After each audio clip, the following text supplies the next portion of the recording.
ప్రవచించెనాడు ప్రవక్తలు క్రీస్తు జన్మ శుభవార్తను. ఆశించెనాడు కన్యలు ప్రభువుకు జన్మనివ్వాలని.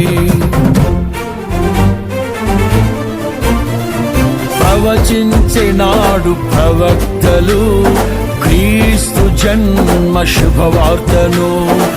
ఆశించెనాడు కన్యలు ప్రభువుకు జన్మనివ్వాలని. తండ్రి చిత్తమే నెరవేరగా కన్య మరియకే ప్రాప్తించగా జన్మించే యేసు మహారాజుగా కాలము విడిపోయే రెండుగా. జన్మించే యేసు మహారాజుగా కాలము విడిపోయే రెండుగా.